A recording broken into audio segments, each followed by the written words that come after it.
The crystal chandelier above the Whitmore family dining table cast prismatic light across the holiday spread. Prime rib lobster tails, sides that cost more than most families' entire Christmas budgets. I sat in my usual spot at the far end, the one closest to the kitchen door, cutting my food into small, deliberate pieces while my family held court. "Maya," my sister Charlotte said, not even bothering to look at me as she adjusted her Cartier bracelet. "Are you still doing that little non-profit thing? The one you're always posting about on LinkedIn?" "It's not a non-profit," I said quietly. "It's a foundation. And yes, I'm still running it." "Running it?" My brother Preston snorted into his wine glass. "That's generous. Don't you mean volunteering at it? There's a difference between running something and playing office." I took a sip of water, letting the familiar sting of his condescension wash over me. At 34, I'd become adept at letting their comments slide past without engaging. "The Global Health Access Foundation," my mother Constance read from her phone with barely concealed disdain. She must have been looking at my LinkedIn profile. Again? Such a grandiose name for such a small operation. "How many employees do you have now, dear?" "Still just you and that college intern." "We have a staff of 43 across 6 continents, I said evenly. "Plus several hundred volunteers and partner organizations." "Volunteers don't count as real employees," Charlotte said dismissively. "Preston runs a hedge fund with 200 employees. Real employees. With salaries and benefits and actual careers." Preston straightened in his seat, preening at the attention. "We're up to $2.3 billion in assets under management now. Just closed a deal that'll net the fund $47 million. Now that's real success, Dad." Richard Whitmore III said proudly, raising his glass to Preston. "Building actual wealth. Creating real value in the marketplace." I continued eating my prime rib, letting the conversation flow around me like I always did. "Maya," Dad turned his attention to me, his expression somewhere between pity and irritation. "When are you going to stop this? This pretending? This playing nonprofit executive? It's been 7 years. 7 years of wasting your Harvard education on feel-good projects that go nowhere. The foundation has distributed over $3 billion in medical resources to underserved communities," I said quietly. "We've helped establish healthcare infrastructure in 42 countries. We've—" "Oh, stop," Mom interrupted, waving her hand dismissively. "Stop pretending to be successful. It's embarrassing, Maya. Your siblings have real careers. Real achievements. Charlotte's interior design firm did $18 million in revenue last year. Preston's fund is managing billions. And you're, what? Coordinating donations? Anyone can do that." "It's more complex than," I started. "No, it's not," Dad cut me off. "You took a salary job at some tiny charity and you've inflated it into this fantasy where you're some kind of international humanitarian. We see the truth, Maya. You live in that modest apartment in Alexandria. You drive a 4-year-old Subaru. You wear suits from J.Crew instead of designer labels. If you were really successful, you'd have the markers of success." Charlotte leaned forward, her voice dripping with false concern. "Honey, we're just worried about you. You're 34. You should be building wealth, establishing yourself. Instead, you're playing pretend with this little nonprofit. When are you going to get a real job?" "I have a real job," I said, keeping my voice level. "A real job pays enough that you don't have to live like a graduate student," Preston said. "A real job means you can afford to winter in Aspen with us instead of staying home. A real job means you're not still paying off student loans." I wasn't still paying off student loans. I'd paid them off 5 years ago, but correcting them seemed pointless. "And that apartment," Mom shuddered dramatically. "In Alexandria. My cleaning lady's niece lives in Alexandria, Maya. It's not even DC proper. It's practically suburban." "I like my neighborhood," I said softly. "Of course you do," Dad said, and the pity in his voice was worse than the contempt. "You've convinced yourself that modest living is some kind of virtue. That's what happens when you can't afford better. You make a philosophy out of necessity." The butler, James, who'd worked for the Whitmore family for 30 years, entered quietly with a silver tray. "Excuse me, sir. Today's mail has arrived. There's something marked urgent for Miss Maya." "Probably another fundraising request," Charlotte muttered. "Do nonprofits send themselves donation requests? Like a pyramid scheme?" James set the tray beside me. On top of the pile was a FedEx envelope with Time magazine's logo printed prominently on the label. I opened it carefully while my family continued their conversation, discussing Preston's latest acquisition and Charlotte's upcoming feature in Architectural Digest. Inside was a letter on heavy cardstock, along with several NDAs and scheduling documents. Dear Dr. Whitmore, on behalf of Time magazine, I am delighted to confirm that you have been selected as Time's Person of the Year for your unprecedented contributions to global health equity. Your foundation's revolutionary work distributing COVID-19 vaccines to 94 countries, your leadership in establishing the International Pandemic Response Treaty, and your foundation's $8.7 billion in distributed medical resources over the past 3 years have fundamentally changed global health outcomes for millions of people. We would like to schedule your cover photo shoot for January 4th at our New York studios. Please review the attached NDAs. The Person of the Year selection will be announced publicly on January 15th, but we need to begin photography and interview processes immediately. Your communications director has already been briefed and has the embargo details. Congratulations on this extraordinary honor. Sincerely, Edward Felsenthal, Editor-in-Chief, Time. I read the letter twice, my hands perfectly steady before setting it down beside my plate. What's that? Mom asked absently. Another certificate of appreciation from some village you sent expired medical supplies to? Something like that, I said quietly. See, that's exactly what I mean, Dad said, seizing the moment. Certificates of appreciation. That's what you have to show for 7 years of work. Preston has a portfolio worth $40 million. Charlotte has a client list that includes 3 senators. And you have certificates. I'm proud of my work, I said simply. Pride doesn't pay the bills, Preston said. Pride doesn't build generational wealth. Pride doesn't get you into the clubs that matter or on the boards that have influence. I'm on several boards, I mentioned quietly. Charlotte laughed. Let me guess, the board of your own nonprofit? Maybe the local community health center? That's not real board membership, Maya. Preston sits on the Federal Reserve Advisory Council. I'm on the Kennedy Center Board of Trustees. Those are real positions. I took another bite of prime rib, chewing slowly. The Kennedy Center Board of Trustees. I'd turned down that position 2 years ago because I didn't have time for ceremonial appointments. I'd also turned down positions on 3 Fortune 500 boards, 2 university boards, and a presidential advisory commission. My schedule didn't allow for positions that were more status than substance. You know what I think? Dad leaned back in his chair, warming to his theme. I think Maya stays in this nonprofit fantasy because she's afraid. Afraid of competing in the real world where results matter and success is measured objectively. It's easier to work at some feel-good charity where everyone's nice and everyone gets participation trophies. That's not, I started. It is though, Mom interrupted. Sweetheart, you were so bright at Harvard. Top of your class. We thought you'd go into medicine properly, become a surgeon like your grandfather, build a lucrative practice, or go into biotech like we suggested. Instead, you got that public health degree and disappeared into the nonprofit sector where no one makes real money. Some of us don't measure success purely in money, I said. How convenient, Charlotte smirked. For people who don't have any. Preston checked his Patek Philippe watch. Speaking of money, I need to make a call. We're closing a deal tonight that'll personally net me about $3 million. Maya, that's more than your nonprofit probably handles in a year, right? Not quite, I said softly. Anyway, Preston stood, already pulling out his phone. Enjoy your certificates and thank you letters, little sis. Some of us have actual work to do.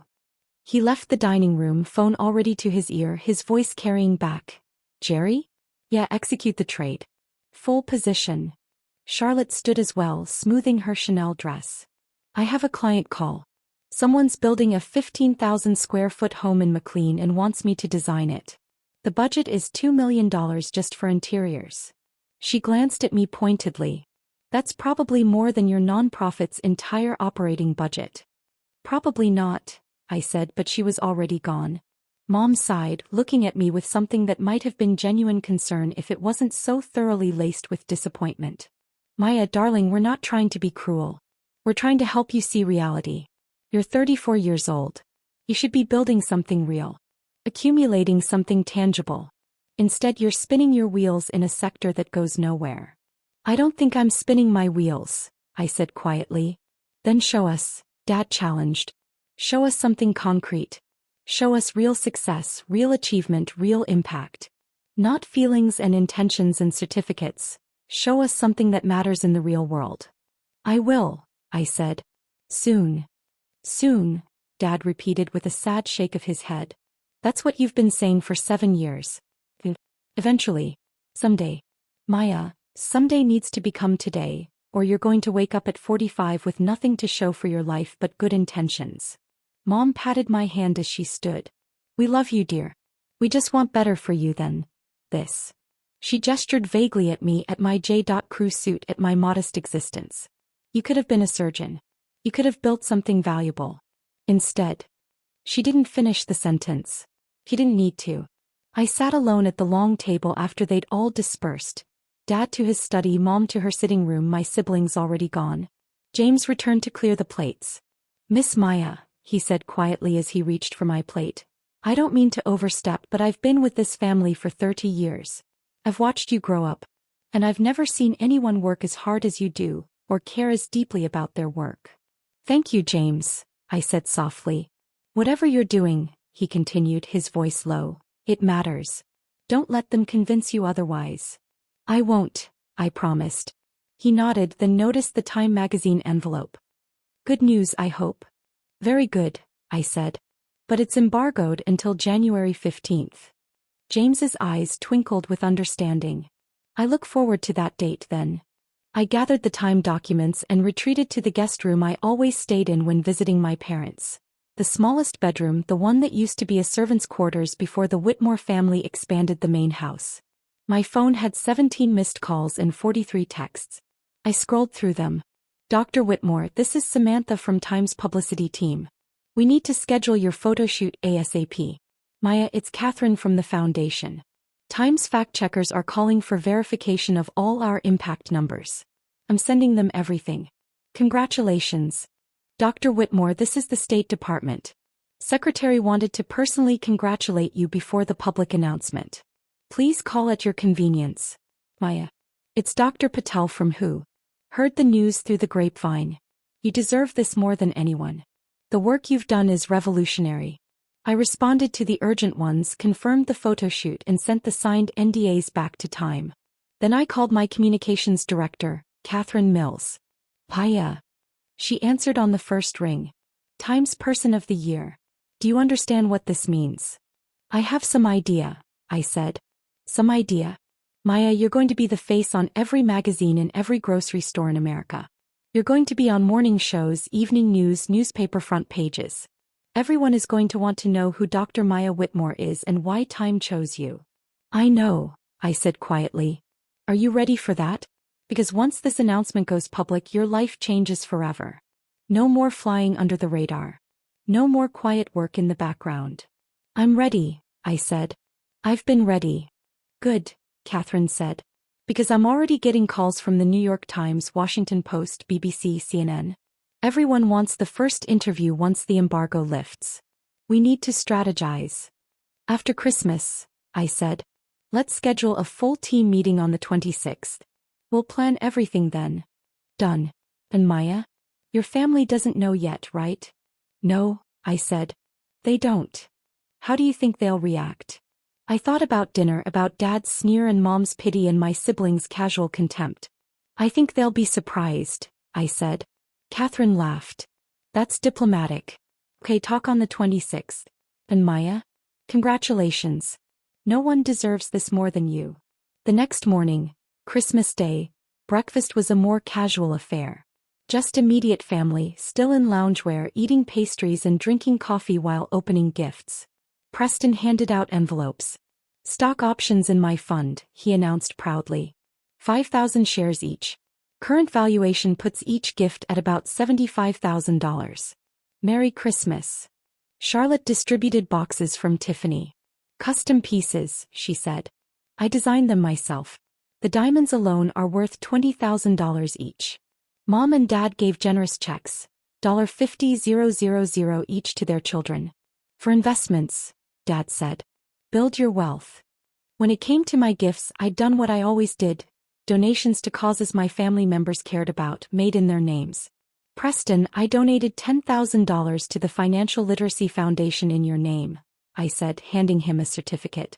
He stared at it. You donated my Christmas gift to charity? It's a tax write-off, I said. And it's a cause you've mentioned supporting. I mentioned it once at a cocktail party, he said flatly. I didn't mean I wanted my Christmas gift donated there. Charlotte opened hers. The Interior Design Education Fund? Maya, I wanted a gift, not a charitable donation. It's still a gift, I said. Just one that helps others too. Mom looked at her certificate. A donation to the Arts Advocacy Alliance. This is very thoughtful, dear, but it's not really a gift for me, is it? It's you imposing your values on our Christmas. I started. You thought you'd make us all feel guilty for wanting actual presents, Preston said. This is exactly what I mean about you living in a fantasy world. Normal people exchange gifts at Christmas. Real, tangible gifts. Not charitable donations that make you feel morally superior. I wasn't trying to. I tried again. Yes, you were, Charlotte interrupted. You're always trying to make us feel bad about having money, about enjoying success, about not being as pure as you with your nonprofit work. Dad set his certificate aside. Maya, this is another example of you not understanding how the real world works. Gifts are about showing appreciation, about understanding what the recipient values. These donations are about what you value. It's selfish, dressed up as generosity. I felt my face flush. I'm sorry. I thought. You thought wrong, Mom said, not unkindly. Next year, perhaps just a nice bottle of wine or a book.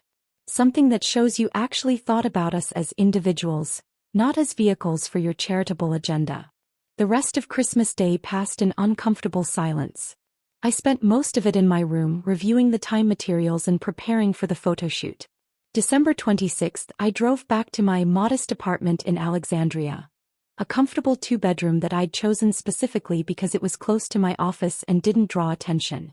The Global Health Access Foundation headquarters were in a converted warehouse 3 blocks away, where our staff of 43 coordinated operations across 6 continents.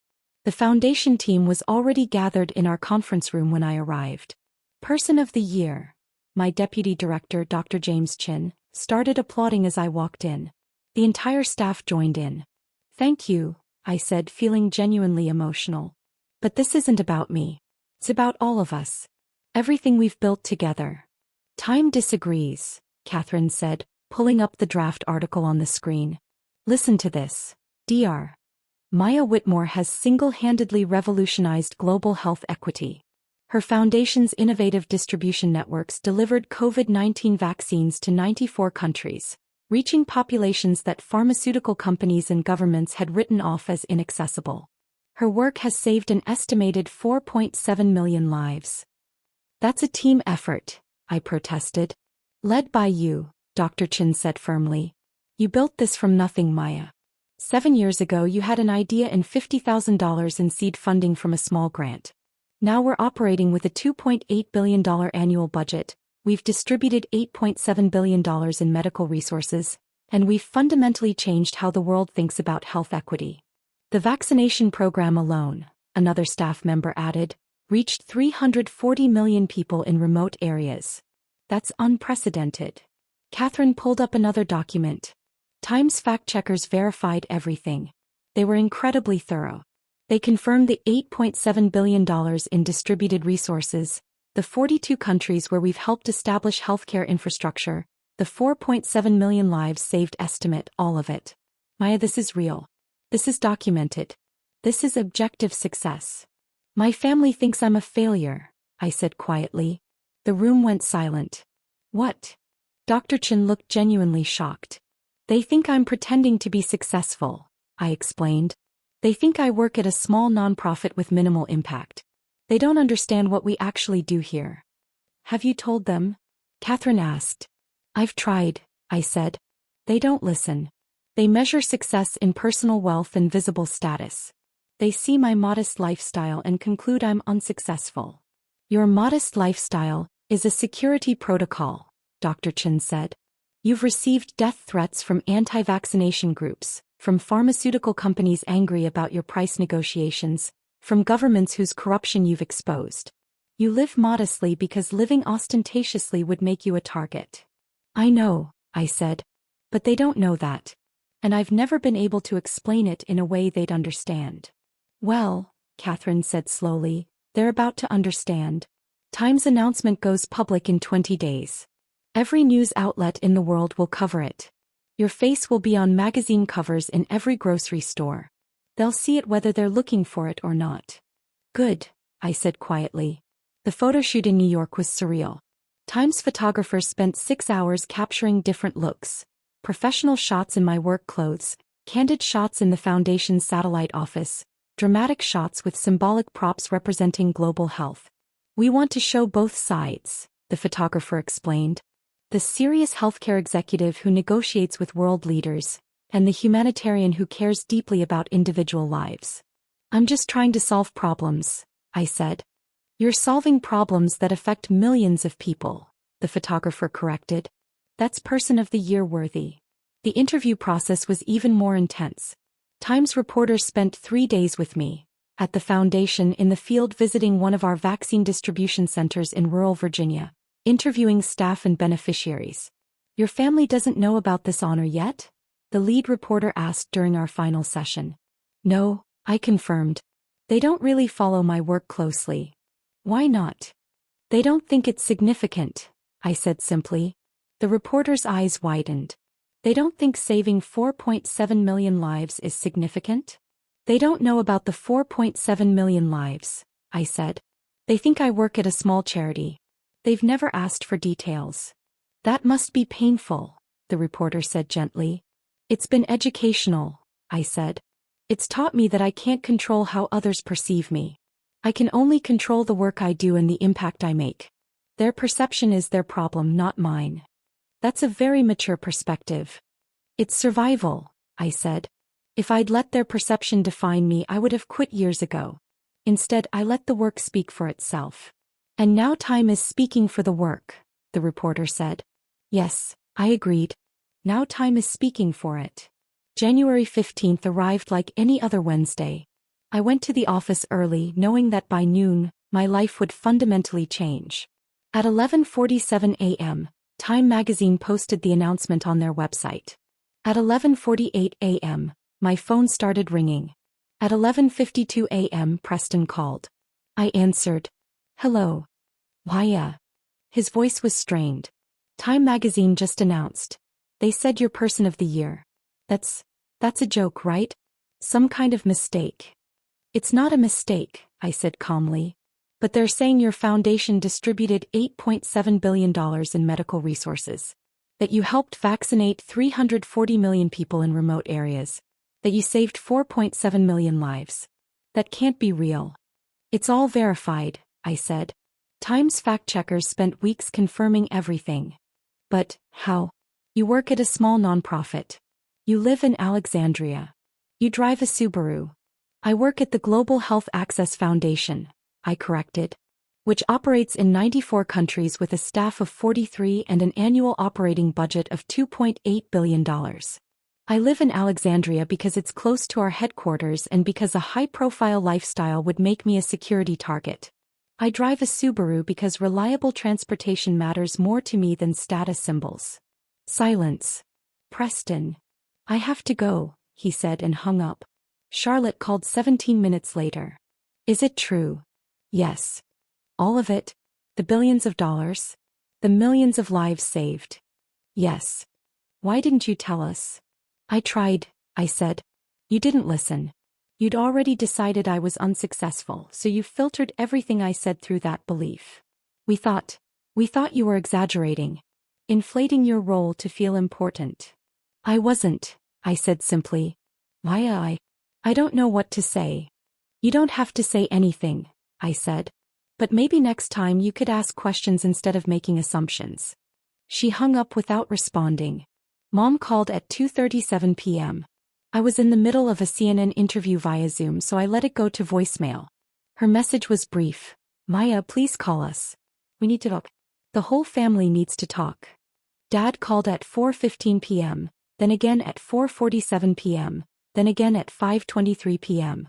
I was doing back-to-back interviews, BBC, NBC, ABC, PBS, and couldn't answer. His fourth voicemail was different in tone. Maya, this is your father.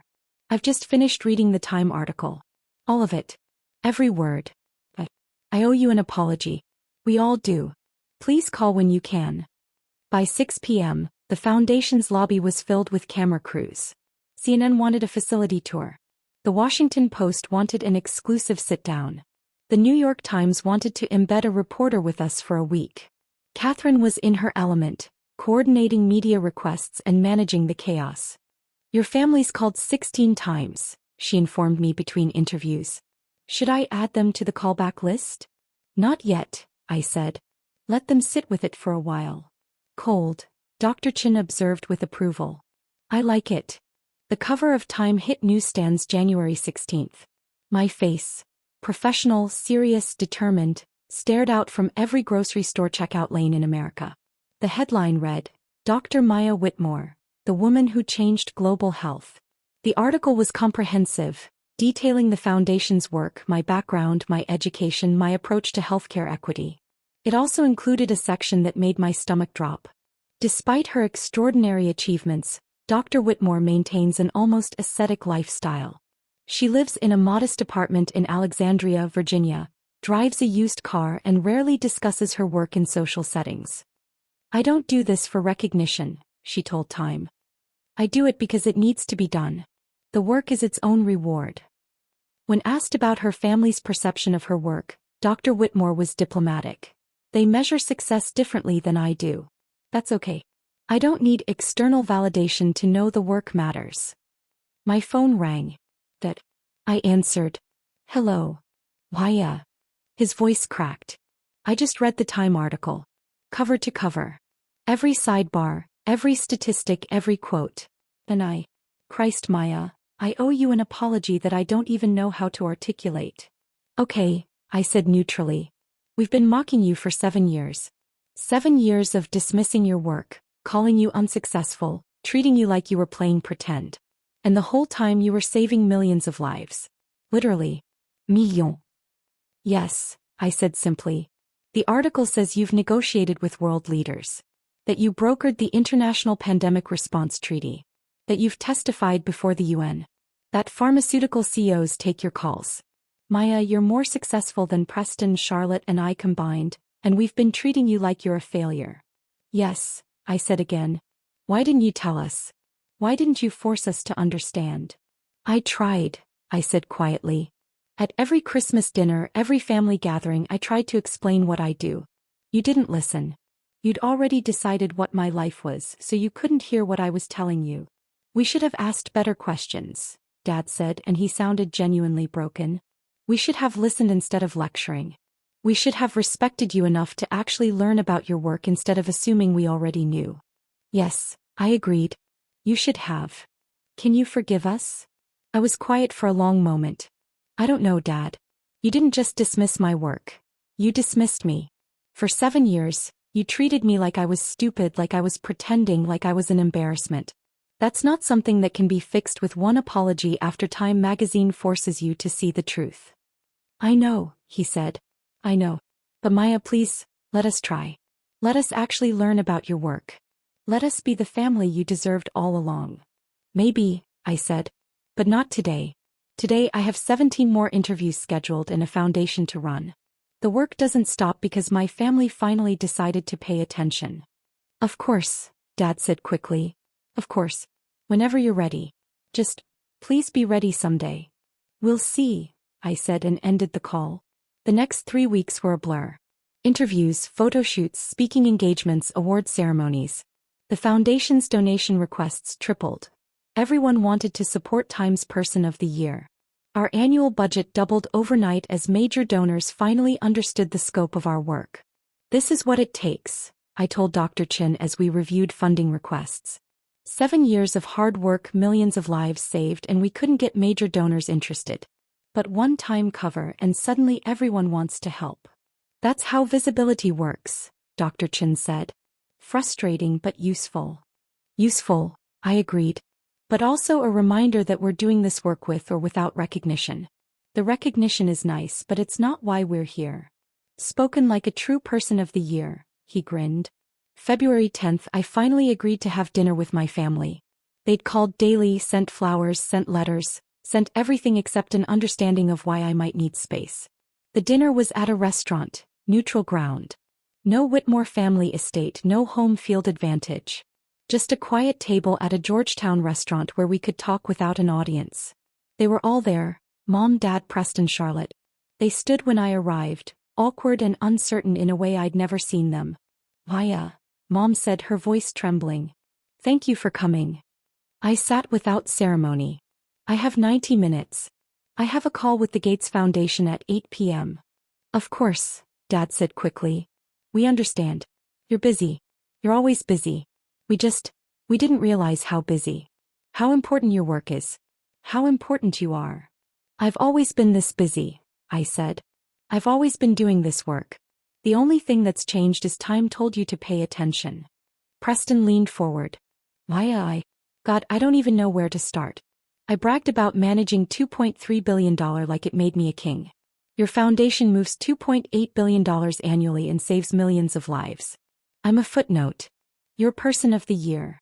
It's not a competition, I said. I made it one, Preston said. I spent years competing with you, mocking you, dismissing you, and the whole time, you were operating on a level I couldn't even comprehend. I'm sorry. Deeply, genuinely sorry. Charlotte's eyes were red. I mocked your J.Crew suits. Your apartment. And time explained that you live modestly for security reasons. That you've received death threats. That living ostentatiously would put your life in danger. Maya, you're risking your safety to do this work, and I mocked you for not wearing designer clothes. Yes, I said simply. You did. We were wrong, Mom said, tears streaming down her face. About everything. We measured you by the wrong metrics. We valued the wrong things. We were so focused on visible success that we couldn't see the success that actually mattered. The article mentioned you turned down a Kennedy Center board position, Charlotte said quietly. I bragged about getting that position, and you'd already turned it down because you didn't have time for ceremonial roles. I also turned down 3 Fortune 500 board positions, I said. And a presidential advisory commission. And a directorship at the World Health Organization. Not because I'm not qualified, because I don't have time. The foundation's work is too important to dilute my focus with status positions. Dad looked like he might be sick. We told you to get a real job. To stop pretending. To show us concrete success. And you've been more successful than any of us imagined possible. Yes, I said. I have. Can you ever forgive us? Mom asked. I looked at them, my family, diminished and humbled, finally seeing me clearly. I don't know, I said honestly. You didn't just dismiss my work. You fundamentally didn't respect me as a person. You decided who I was without ever actually asking. That's not something that heals quickly. We'll do whatever it takes, Preston said desperately.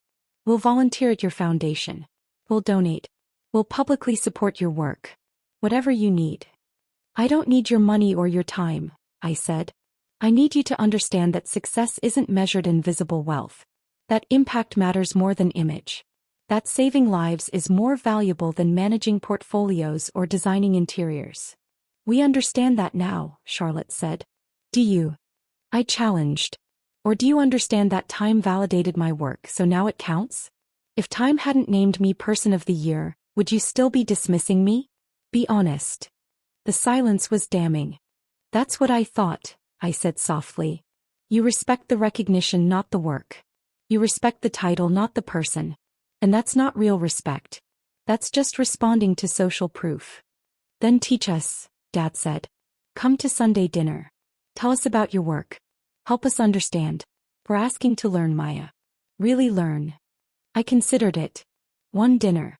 No promises beyond that. You get one chance to actually listen. Not to wait for your turn to talk, not to compare my work to yours, not to judge or dismiss or redirect. One chance to genuinely understand what I do and why it matters. Yes, Mom said immediately. Yes. Thank you. This Sunday, I said. I'll come to dinner. And I'll explain exactly what the Global Health Access Foundation does, how we do it and why it matters. And you're going to listen like your relationship with me depends on it, because it does. That Sunday, I arrived at the Whitmore estate with a presentation deck, impact reports, and 7 years of pent-up explanations. James greeted me at the door. Miss Maya, congratulations on your time honor. I've told everyone who'll listen that I've known you since you were born, and I always knew you'd do extraordinary things. Thank you, James, I said warmly. The family was gathered in the living room, all of them attentive and nervous in a way I'd never experienced. Okay, I said, connecting my laptop to their TV. Let me tell you about the Global Health Access Foundation. For the next 3 hours I walked them through everything. The founding story, how I'd identified a critical gap in vaccine distribution to remote areas and built a foundation to solve it. The growth trajectory from $50,000 in seed funding to a $2.8 billion annual operating budget. The innovations, proprietary cold chain technology that could preserve vaccines in areas without reliable electricity. The partnerships, working with 94 countries, 200+ NGOs, and dozens of pharmaceutical companies to get medicine where it was needed. I showed them photos from the field. Children receiving vaccines in remote Ugandan villages, mobile clinics in the Amazon, training programs for local healthcare workers in Nepal. I explained the pandemic response, how we'd pivoted our entire distribution network to deliver COVID vaccines when no one else could reach certain populations. I detailed the impact: 4.7 million lives saved, 340 million people vaccinated, healthcare infrastructure established in 42 countries. I walked them through the complexity, negotiating with pharmaceutical companies, coordinating with government agencies, managing logistics across 6 continents, navigating political challenges, overcoming cultural barriers. And I explained the costs, the death threats from anti-vaccination groups, the security protocols that govern my lifestyle, the 80-hour work weeks, the constant travel, the pressure of knowing that every decision potentially affected millions of lives. When I finished, the room was silent. Preston spoke first. I had no idea. Not even a hint. Maya, this is more complex and important than anything I've ever worked on. My design firm is trivial compared to this, Charlotte said quietly. I make rich people's houses pretty. You save lives. Both things have value, I said. But they're not equivalent. And for 7 years, you've treated them as if your work was more important simply because it generated more visible wealth. We were wrong, Dad said. Completely, fundamentally wrong. Maya, I built a commercial real estate empire. I thought that made me successful. But you've built something that actually matters. That changes the world. That saves lives. Mom was crying quietly. I'm so proud of you. And so ashamed that I needed Time magazine to make me see it. That's the part I'm still angry about, I admitted. I've been telling you for 7 years. You didn't listen until an external authority validated me. That suggests you don't actually trust my judgment or respect my assessment of my own work. You're right, Preston said. And I don't know how to fix that. I don't know how to prove we've changed beyond just changing. Being different going forward. Start by actually asking questions about my work, I said. Not in a let's humor Maya way, but in a genuine we want to understand way. Stop measuring my success by your metrics. Stop expecting me to want what you want. Accept that I've chosen a different path and respect that choice. We can do that, Dad said. We will do that. And stop introducing me as your daughter who works at a nonprofit, I added. I'm the founder and CEO of the Global Health Access Foundation. I'm Times Person of the Year. I'm a global health policy expert who's testified before the UN. That's not working at a nonprofit. That's leadership. You're absolutely right, Charlotte said. And I'm sorry. We've been minimizing your achievements with our language choices. One more thing, I said. Stop pitying me for my lifestyle. I choose to live modestly. It's not poverty, it's security protocol and personal values. My net worth is actually higher than Preston's because I've saved carefully and invested wisely. I could afford a mansion in McLean if I wanted one. I don't want one. Respect that choice. Preston's eyes widened. Your net worth is higher than mine? Yes, I said simply. The foundation pays me a salary of $185,000, which is modest for a CEO managing a $2.8 billion operation. But I've saved aggressively, invested well, and I've received several awards with monetary components. Plus I inherited money from grandma that I invested carefully. I'm worth about $4.7 million. You're worth $4.2 million. But I don't measure my success by net worth, so I've never mentioned it. The room went silent again. You've been financially successful by our metrics the whole time, Mom said slowly, and you never said anything. Because it's not what matters to me, I explained. I didn't want you to respect me because I had money. I wanted you to respect me because my work has meaning and impact. But you couldn't see past your own measuring sticks.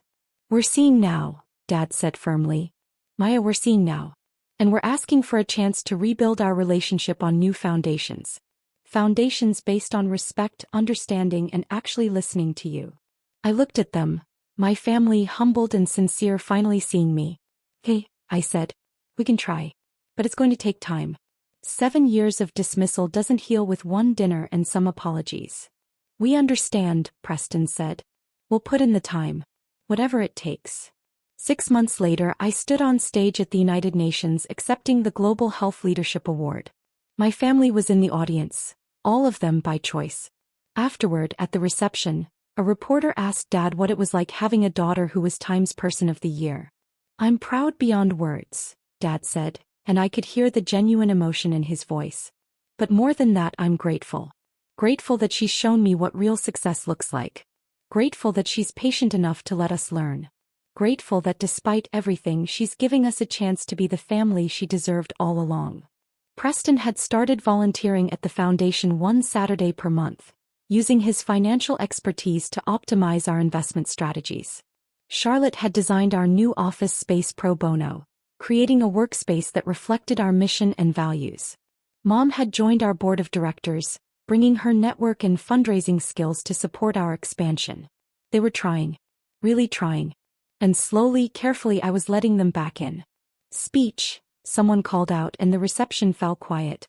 I hadn't prepared remarks, but I stepped to the microphone. 7 years ago, I started the Global Health Access Foundation with a simple belief: that everyone deserves access to quality health care, regardless of where they're born or how much money they have. That belief was mocked by people who thought I was naive, who thought I was pretending to be successful, who thought I didn't understand how the real world worked. But here's what I've learned. The real world is the one where millions of people die from preventable diseases because they can't access basic medical care. The real world is the one where vaccine distribution stops at national borders or economic barriers. The real world is the one where children die because no one thought their lives were worth the effort to save. Success isn't measured in portfolio values or designer labels or visible status. Success is measured in lives saved, problems solved, and impact made. And by that measure, the last 7 years have been the most successful of my life. To everyone who dismissed me, who mocked me, who told me to stop pretending, thank you. You taught me that external validation doesn't matter. The work matters. The impact matters. The lives saved matter. Everything else is just noise. The room erupted in applause. And in the front row, my family stood and applauded loudest of all. Not because time told them to. Not because the UN validated me. But because they'd finally learned to measure success by what actually matters. It had taken 7 years and a magazine cover. But they'd finally learned. And that, I thought as I looked at them, was its own kind of success.